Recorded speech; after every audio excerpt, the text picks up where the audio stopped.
Then his co-host, this woman, was like, yeah, it really grew on me. It started weird, and then it grew on me, and I liked it. He said, really? I hated it. And I was like, I mean, it was crazy. It was like slaps in the face. But I really think that's the show. They think that's funny. Ooh, we have these young new bands on, and we just kind of put them down. I mean, it's dumb. But like that was what happened. And then, and then this producer guy comes in, he's like, I'm actually a big fan of his acting. He was like, wait, you know this dude? Like, they thought I was a whatever. And like, you know this guy? He's like, yeah, he's this guy on the computer. Oh, he's that guy? Oh, wow. Oh, bro, you have a bad voice, man. You can't sing. You should stick to acting. Right? It's crazy. I mean, I know, thank you. I love you too. Wait.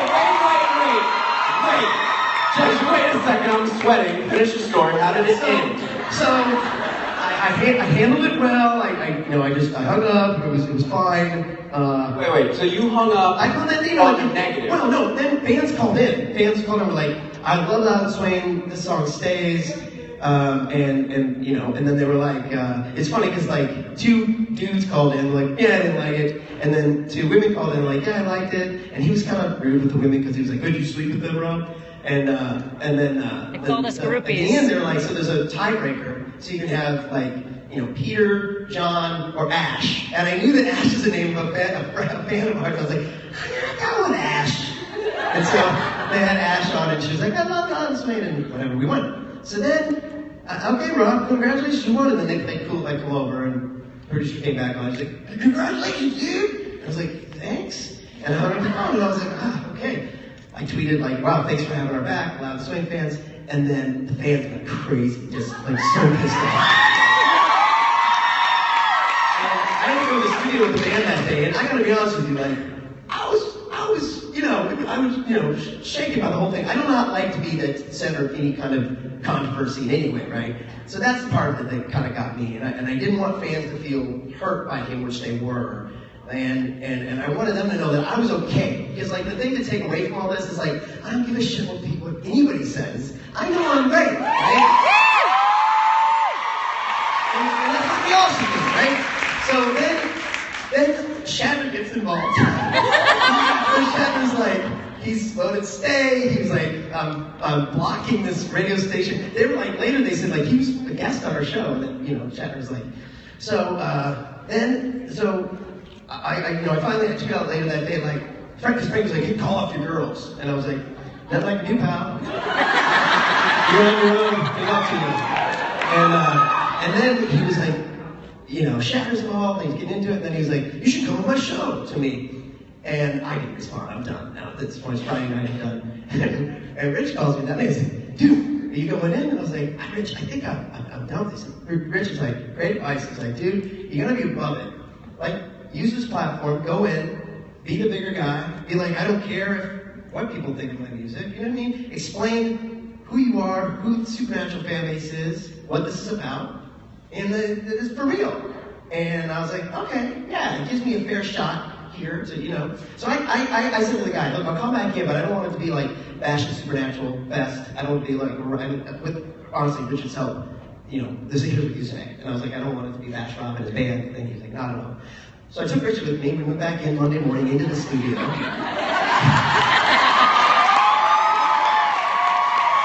honestly, because I treated something like they better have flowers and chocolates. They had like lobster meal for us. They were so sorry. They knew they had awakened the sleeping giant. And they were like, we're so sorry. The guy said I had a bad voice. He's like, he's in a band, he's jealous of anybody who has talent. You got like 1 fan, you got 1 million, and really they ate it. And Rich and I felt good about that, especially off the air, but even on air, he kind of tried like, so what's up with the fans? I was like, one of the best fans in the world. I don't know what to tell you. And I told him about my stroke, and I said, it's personal for me now. It's just personal, and it's so I felt like I got a chance. Rich and I afterwards were like, okay.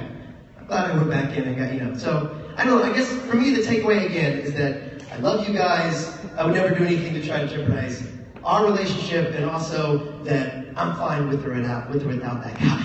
I'm fine. Just for the record, What radio station was in LA? I'm just asking a question. I should have called you because you would have gone down there. Like, No, it's KLOS 95.5. And he's Frank is like the main. Frank and Heidi. I Frank. Oh, I know Heidi. And I will say to Rob's point, I mean, Rob handled it really well. It was, I'm not going to lie, it's handy when Shatner jumps in on your side. I mean, you want him on your side of the teeter-totter. So it was kind of funny, because then I think that's when they realized, what the F? I mean, yeah, we got some fans of the show we don't know coming at us, but Captain Kirk's on this? Because when I first called in Friday morning and they were interviewing me on the phone, they're like, so what's your day job, Rob? The setup was, don't quit your day job, right? Like, what are you, a waiter? What are you? I was like, oh, I'm an actor. Oh boy, you're an actor. Yeah, they just had no idea what this was. And I do think, to Rob's point, that they to speak to their behalf, they actually handled it really well once Rob went back in. They were very, wow, we had no idea about this. Yeah, apparently they didn't know fucking God was in the room, so... Hey! Somebody record this right now. So now, I gotta tell you, the upside of this is that Rob, what happened was, of course, the fan base jumped on the Loud Swain Rob and Dick train, and they won that week's contest in terms of votes.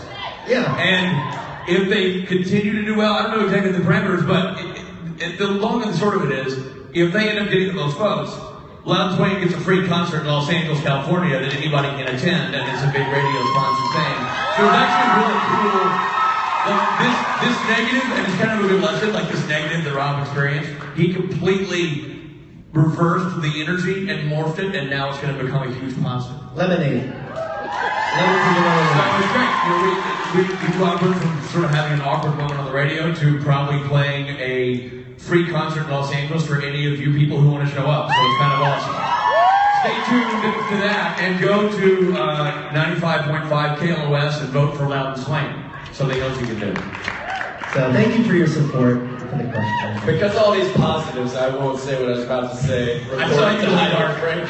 Thank you. That's all you All I was going to say was something of the sort as a disc jockey, especially in a day where radio is dying because of the advertisers and podcasts are reigning supreme, you should have an in-depth look into what good music really is, where good music really comes from, and what the people want to hear. You know, like pay attention. Pay attention. Don't make a joke out of artists that are great. You know, there's a million artists out there, and there's a whole lot of shitty jokes you can tell on a morning show to get a couple viewers to turn in and listen to the Honda commercial, you know? I'm happy, I swear.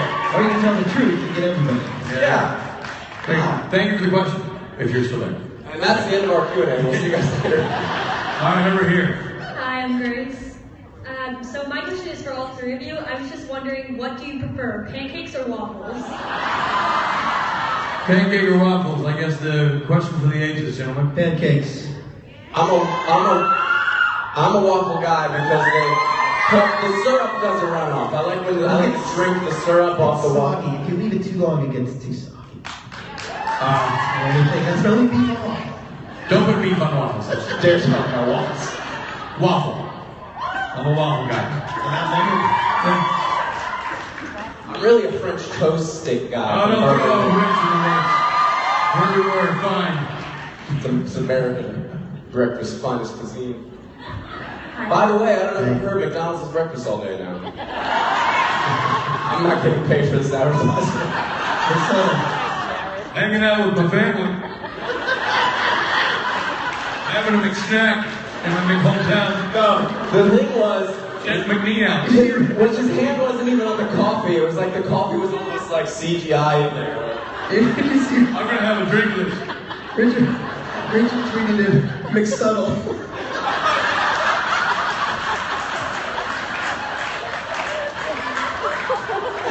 Richard definitely won Twitter that day. It was the best twit I saw all day.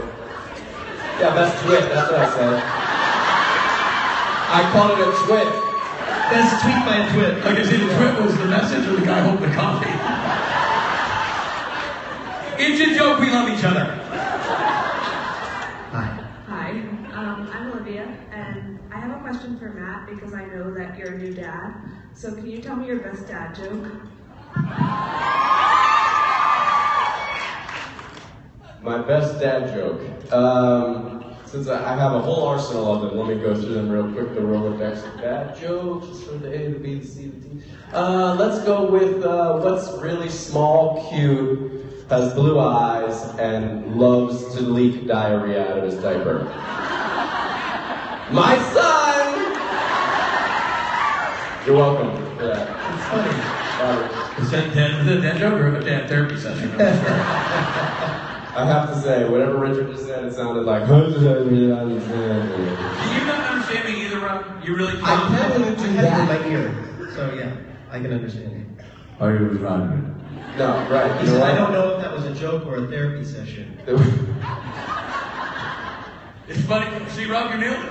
Good interpretation. For the rest of the show, can you translate with a. It may be my mustache. He's saying, see, Rob, and Yeah. Harry and Henderson said. I'm Barbara from New Orleans, and this is for Rich. I recently watched Band of Brothers, and my question is, what were the advantages and disadvantages of playing a real-life person who had passed away? Advantages and disadvantages of playing a real-life person who has passed away. I'll tell you something. The disadvantage was not being able to speak. They get tired of stories about freedom in America.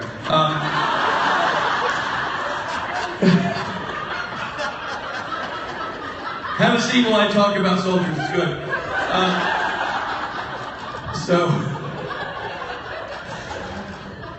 Playing a man who's passed away in a war is hard because you don't have him to talk to about what really happened. And I think one of the downsides about war movies is people tend to glorify what happens in war. When we look through a Hollywood perspective, and the truth of the matter is there's nothing glorious about war. It's an awful thing, and even when it's necessary, it's awful. And so you can't get you want to humanize these people. You want to tell the real story because wars are fought by real people. And real lives are lost. So that was the hard part. So I had to talk to other people about Skip Mock, who I played in Band of Brothers. I had to talk to Malarkey and Bill Garnier and all these other real veterans who survived and knew him to try to get the real story on the guy and to find out what he was like. I guess the positive is you're allowed to. I didn't have to sit around and wonder what would Loki do. What would this fanciful made-up character do? I had to look down the gauntlet of what somebody actually did, and at one of the most tumultuous times in this country's history, that these young guys went and just blindly signed up for a war to go to a country they'd never visited and probably didn't know anything about, to get into an apparatus called an airplane and jump out of it when they'd never actually even flown on one. To think about the amount of bravery that took and the amount of courage it took on their part to sign up for that without hesitation, and to think about what that actually means, what that entails in terms of what am I like, what would I be capable of? Like, I found it to be incredibly educational self-examination. And I think that in so doing, it affected everything from that point forward. I have an enormous friend group from that show. I have an enormous amount of respect for anybody who wears a uniform in this country and other allied nations. And it affected me as a person, as a patriot, and as a father enormously. So the loss of not being able to talk to Skip was replaced by the gift that he gave me in not only his loss in protecting the freedom of the country, but his gift to me as an individual in making me a better person through what he did when we needed him to do it. Thank you. Skip's family too. Yeah, that was cool. That was cool. I'll make this brief, but the family, the Muck family, nobody knew. This is going to shock a lot of you, but the internet wasn't what it is now when we did that miniseries. So you couldn't just Google Muck family and get their address. You actually had to do things like call the Chamber of Commerce and do some legwork. And I tracked them down before we started shooting the series, and they didn't know anything about the miniseries, they didn't know anything about the book, and they didn't actually know how Skip died. So I gave them the book and let them read it through the eyes of the historian, because that was the most palatable way to read it. And then just over the course of the series, we became really good friends. They sent me letters that he had sent home. If you've seen Band of Brothers, the scene where I'm in the foxhole talking about swimming the Niagara River is from a letter that they wrote me. They wrote me a letter about how he swam the Niagara River before he went off to war. And I gave it to David Frankel, who was directing the episode. I'm like, this is unbelievable. He's like, let's sit you in a foxhole, let's tell the story. Wasn't in the script. They just did that so they could humanize the guy. And Piccolo was from the same area, so they just sat Rick Gomez and Tim Matthews and me in a foxhole, and we just told the story. And interesting tidbit about that story that I found out later was that his buddies were nervous about Skip swimming the Niagara River because it's a very strong river that leads to giant waterfalls. It's very dangerous. So they had somebody paddle a boat alongside him in case something went wrong. The person they put in the boat to go with him was Fritz Nyland from Tonawanda, New York, which is where this was. And Fritz Nyland was one of the 5 brothers that Private Ryan is based on, and he was the Ryan. They got saved. So two monumental figures in cinematic World War II history, preserved by Hollywood, were from the same town in upstate New York, and shoved off across the Niagara together. And they built, 4 or 5 years ago, they built a monument at that spot dedicated to all veterans, current and future, and put a little plaque there for Skip and for Fritz, and just interesting stories. These guys know I can talk all day about it. And that's a great story. I remember the first time you told us about that, man. That's such a mind-blowing thing. The whole foxhole and you telling the story of the letter he wrote to you was. That was the thing I think what made Band of Brothers work really well is that they tried to de-Hollywood it as much as possible. They never told us where the cameras were. Right. Tom Hanks came to speak to us when we all got hired. We were in the barracks in England, and he said, "We're not making a war movie. We're filming a war. You just go fight it. You just listen to your commanders, do your movements, do what you're supposed to do, and let us worry about capturing it on film and putting it together." And I think that paid off in the long run. I think they did a great job.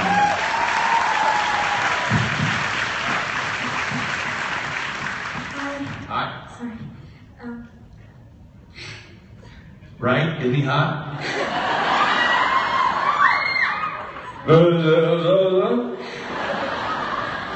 I'm Marceli, and I love you guys. You guys are the definition of awesome. Oh, thank you.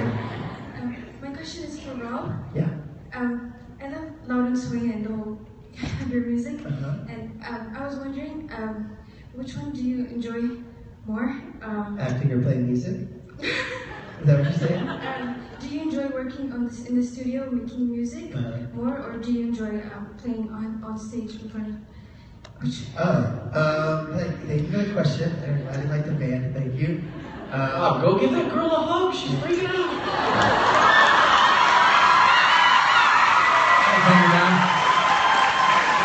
The poor thing is like, oh my God, Rob's like, hey, let me tell you all about my movie. I'm kidding. Not like this. Not today. I love playing live. I really love playing live. It's like the energy you get. Even when we write songs and we go into the studio, we record them, then we play them live and they inevitably change because you feed off the energy in the room and you remember the reason you wrote it in the first place, and nothing ever comes close to that feeling. So I really do love playing live as opposed to playing in the studio. Thank you. Yeah, thanks. I have a quick follow-up. Is every song you guys record, have you tried it out on the road first, or sometimes? Sometimes, but most albums we will try 2, maybe 3 out on the road, but the rest are written in our studio, and then. Is that tricky? Because then you kind of have to find. Yeah. Recording it is different than playing it live. Yeah, inevitably you go like, I wish we would have thought of that, But our life is such that we really can't. We don't have the time, and we're excited to put the new music out. But like, tonight we're gonna play a new song on an album that we're recording right now. So we got a couple right now that we're playing live that we're also recording. Hey, I have to say real quick before we move on. I didn't get a chance to make it to the Viper Room show, but I saw like a small video clip. Did you do Mama's Jam that night? Yeah.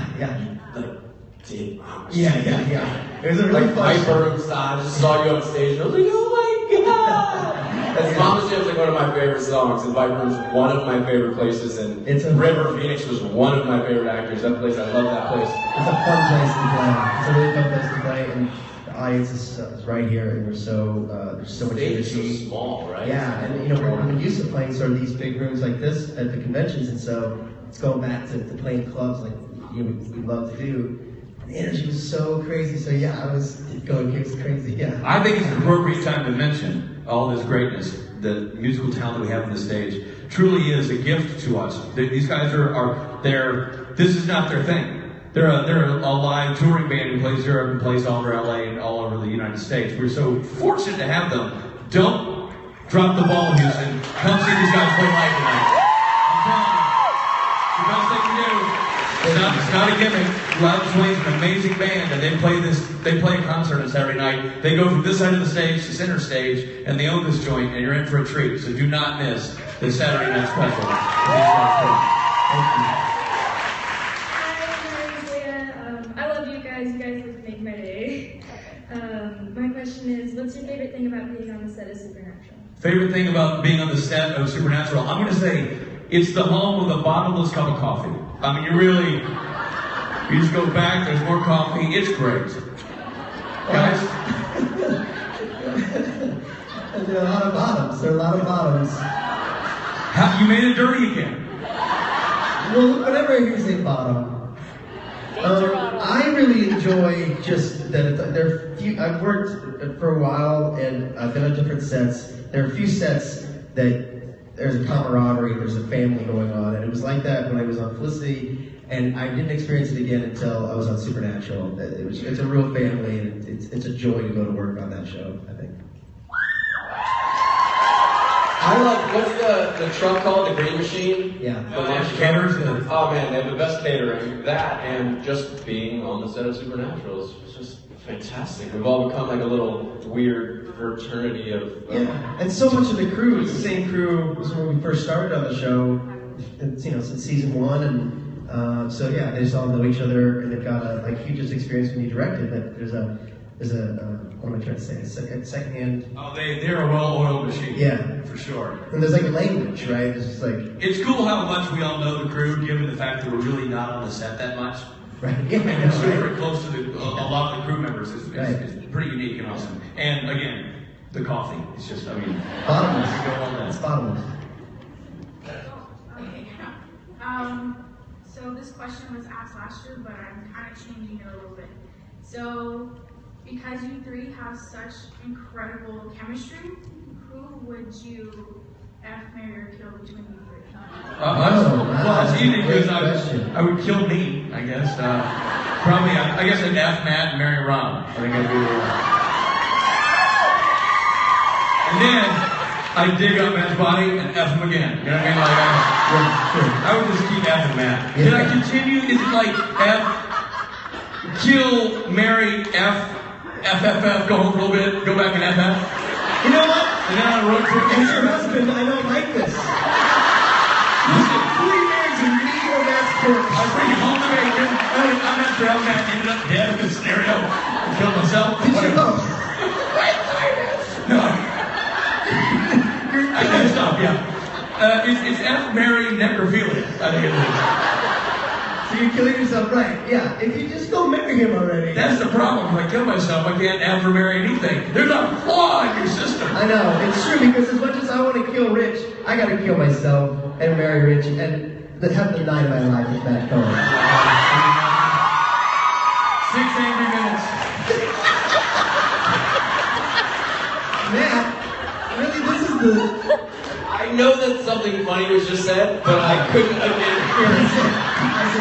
did you hear me say it, what I said? Yeah, I can And hear you. he said about my night with you, 6 angry minutes. It's like translating. And that would be 3 times, back to back to back. This answer is just it's so easy. Yeah, I'd kill Rich, I'd marry Rob, and fuck myself. Either way, I'm getting a spouse out of this. This is not somebody's first show's panel. No more F-bombs, guys. I'm feeling awkward about it. I'm 10 months old. You might watch this on YouTube. Hi, I'm Annika.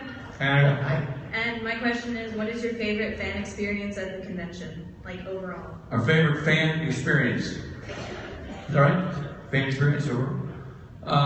For me, it's every Saturday night since we've been playing this concert. There's always a moment every Saturday night where I'm surprised and overwhelmed by the love and energy in the room. I mean, even in Jacksonville 2 weeks ago, like, I sang the song "She Waits," and people had these lights out. It was beautiful, and it was like literally just broke my heart. It was so amazing. So, yeah, that for me is those moments Saturday night.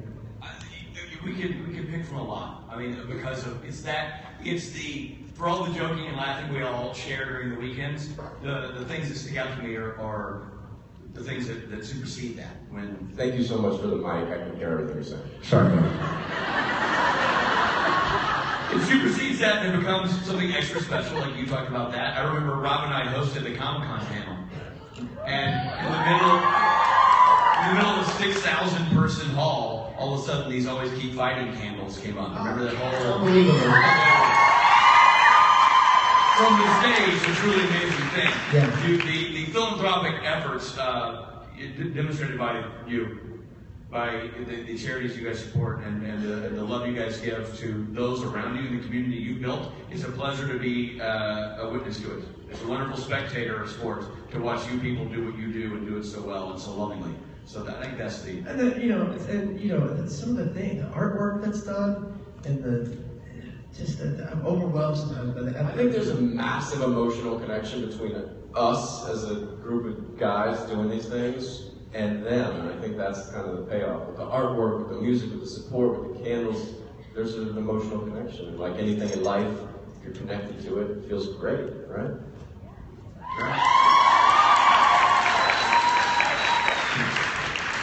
First of all, I want to say, I think you three are great and very handsome. My question is for Richard. Yes. I've noticed you let your hair grow a little longer and a beard. And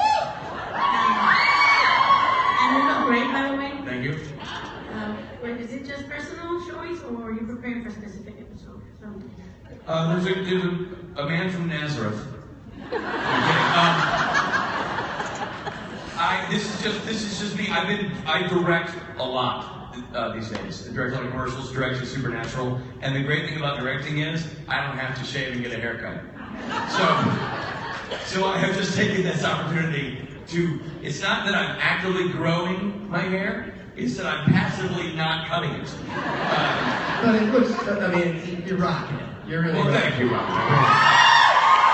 Especially tonight when he plays with the band. Check this guy out. He's the one that needs to be in a band. This guy. Can I also say, did you see the episode he directed? How great is that? I also want to say something else about you and your hair. Oh, what if you play Jesus? When you said that, it made me think, what if, like, the biopic where you play Jesus? What? It's wine. It's water. It's wine. Get a wine. Whatever. What else? What do you got? You're not sick.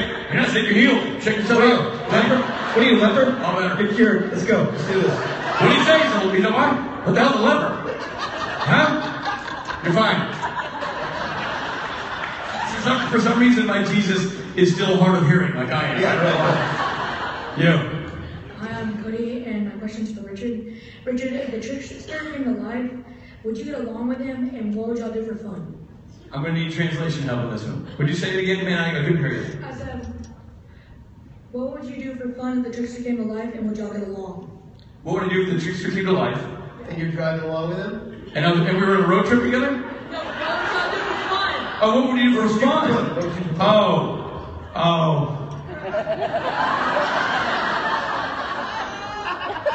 Based on your age, I would say we would study. We'd go to the library like crazy. And when we were feeling crazy, we'd just get some kale, some chard, and Brussels sprouts, and we just eat our greens. Thank you very much.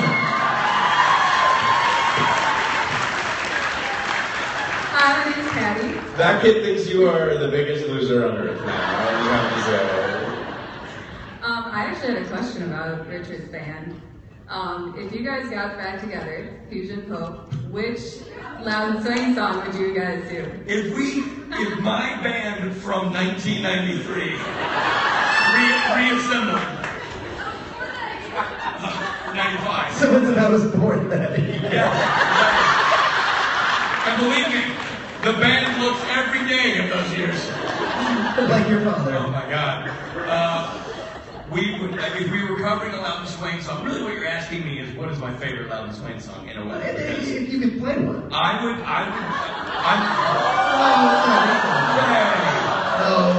No, if you could play on one. I'm a huge Band and Sham fan. I mean, there's a reason why I did that video, but if I had to pick a second song, Mrs. Vance. A big Mrs. Vance fan. So I'd like to see the aging members of Houston Pope fumble their way. Richard has been in a lot of bands. That's the truth of it. Like the joke we have backstage, he's always like, "Oh, you guys are musicians." Yeah, the one band I had, we were touring with Willie Nelson, and good story actually. Funny story. I was playing bass. Willie came up, showed me a few licks. You know, he's played with everybody.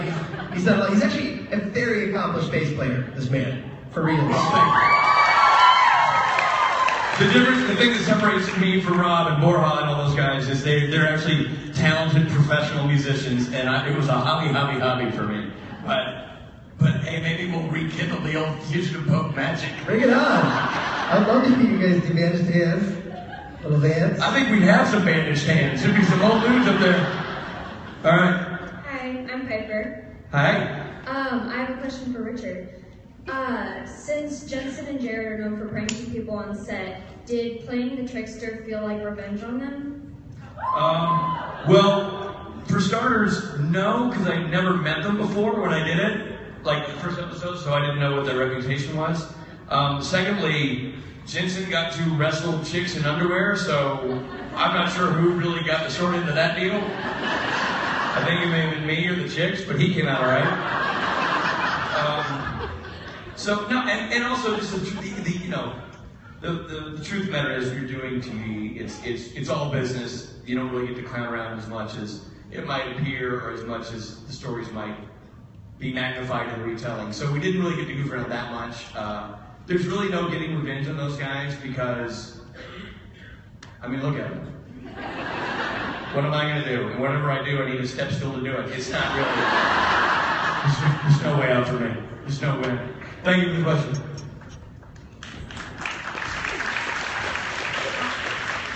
You guys are so polite out there. Clap after every answer to your question. Okay, I'm Bailey, and my question is for all three of you. And I was wondering if your characters were all alive on Supernatural and they somehow met, what do you think would happen? What do you mean if our characters are all alive?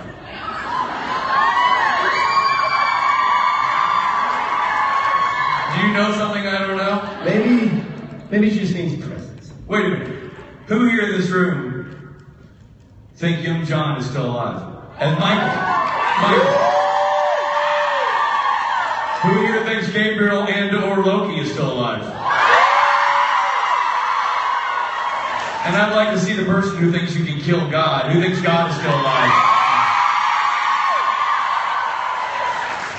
That said, if we all met, I think we'd all go to Denny's. And no drinks involved. Yeah. Well, after we eat, we gotta fuel up. True. You don't want to eat drinking an empty stomach. Moves over, being handy. Exactly. You. Hi, I'm Lily from Mexico. Hello? Hi. I'm gonna say I love you guys and Matt, you're so hot. Right? We gotta get in, see if you want a coin. Wait, Rich. What? I didn't. What? One more time. Love you guys and Matt, you were so hot. I know. I want to hear her say, "Not you, Rob. Not you." She said you're hot. I'm sorry, my friends. Kill this romantic moment we're having. I also think you're very nice and beautiful. Thank you. Sorry, Thank my you. friends. My question for you guys is how would your characters would interact in an episode? To the Denny's bit, I thought we'd have that. How would our characters interact in an episode? Well, I mean, I think we get along really well, right?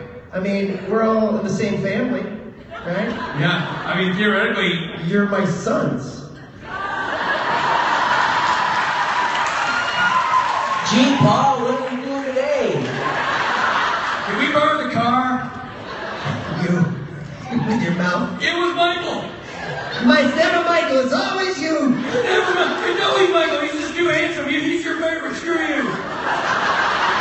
I'm gonna go talk to Lucifer. That's Guilty Gabriel if I've ever seen one right there. Lucifer, he's really the bad brother. Yeah. Come on, boys. It really is. What a dysfunctional. We usually carry that around like that. Because why not? Got a bad hip. You. Hi, I'm Emma. Hi, Emma. I just want to say, Rob, you looked really sexy in a dress last night. Boom. And my question was for all of you, because there's multiple ships in Supernatural. What ship do you like the most, and would you want to air and you would like to? Are we talking about aquatic vessels? Like an actual ship? I like yachts. I'm gonna go love boat. I would like the love boat, and I would like to be stupid, and you'd be Gopher, and you'd be Isaac, and together we sail the ocean, and we bring people together with love on a boat. That's why it's called a love boat. It'd be exciting and new. That being said, Come aboard. I think I'm a stoper. Stupid and Gopher. For sure. You get what I did there? You get what I did? Yeah, it's great. Yeah. I thought that was pretty good. I brought it back to the question, but I used his analogy of the love boat. Right, but none of them got it. Hey, listen. Let's take the last question from the beer over here. I'm a Chuck Chester. Chuck Chester. Let's see that. All right, here we go. Alright. You gotta admire the. Come here. You gotta give a little love to the effort here. Nice. Come on. That's a check. Yeah. Hey, buddy. Okay, Richard. Yeah. How do you think your character would get along with Donna? Rich? How old are you? Okay, I think they date. I don't want to be inappropriate if you're a kid. Couldn't tell by the beard. I love Donna. Maybe it's just because I love Brandon Buckmaster, but I love Donna. I think they would have great fun. I think she's a wily one, and I think they would have a good time. That's as crafty as I'm going to get with it. Because I'm going to see her later, and she will get mad at me if I say something inappropriate. Second question for you. Let's go, Rob Spade Jr. here. Sorry. You got your picture with Jim yet? Not yet. Yeah, it's gonna be awesome. Are you nervous? Just a bit. I can't tell with the beard. You look super confident. I don't know. It's waving a little bit.